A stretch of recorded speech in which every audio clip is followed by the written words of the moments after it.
Goeiemôre, Radio Fynbos luisteraars. Filippense 4 vers 6 is ons woord vir die oggend. Wees oor niks besorg nie, maar laat julle begeertes en alles deur gebed en smeking met danksegging bekend word by God. Een iets waarvan ons seker kan wees, is dat ons vreugde soos mis voor die son sal verdwyn as ons bly bekommer. Ons is meester bekommernisdraers. Ons bekommer ons oor ekonomie, oor politiek, oor misdaad, morele verval, ons land, ons kinders, ons ouers, ons kerke, ons skole, ons sport. Letterlik oor alles bekommer ons. En bekommernisse neem ongelukkig die meeste van ons tyd in beslag vandag. Gaan luister na gesprekke en jy sal elke iets na bekommernisse toe kan pinpoint. Paulus sê, hou op om bekommerd te wees. Ons moet wat swaar op ons hart lê na God toe vat. Ons moet ons probleem sy probleem maak. Dis oorweldigend soms vir my om dit te verstaan.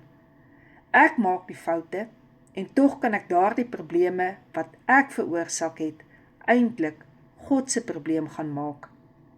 Kan jy jou dit indink? Ons mag van God verwag om dit te doen. Hy wil nie ons moet bekommernisse dra nie. Hoe gee ek dan nou hierdie bekommernisse weg? Jy vertel dit vir God in gebed en jy kry antwoorde deur sy woord te lees.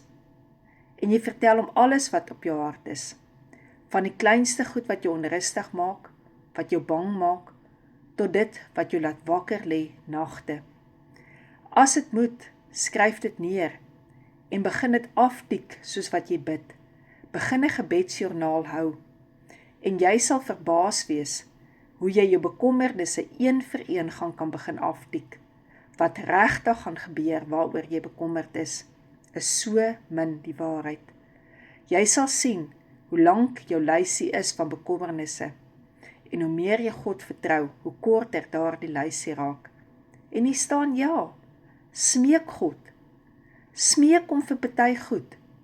Party goed is daar wat 'n mens ernstiger oor bid as ander dinge. Ander goed is net gebed. En onthou God het groot breë skouers om daardie juk wat jy dra af te haal. Jesus se arms was oop aan daardie kruis. Hoekom sal ons wil aanhou ons eie vrag dra as ons hulp kan kry van God wat hemel en aarde gemaak het? Dink daaraan, die doodsteek vir jou vreugde is bekommernisse.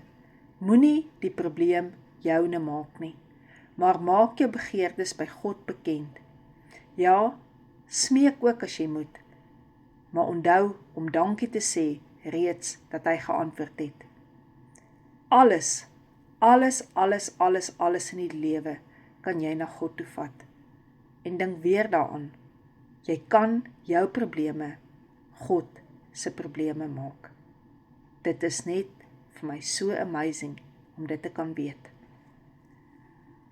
Here Jesus, baie dankie vir u bloed. Dankie dat ek vanoggend met u kan praat met alles en almal wat ek sukkel om te vergewe.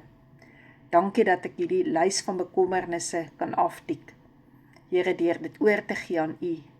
U wie dit vir my dra, u wie my vergewe. Gee my asseblief die krag in u bloed, Here, om te kan vryspreek. Jesus, dankie vir u liggaam wat vir my gebreek is. Here, dat my bekommernisse minder hoef te wees oor siektes, want u woord sê, deur elke wond wat u opgedoen het, is ek genees. Dankie Here daarvoor. Ek gee dit nou vir u. Amen.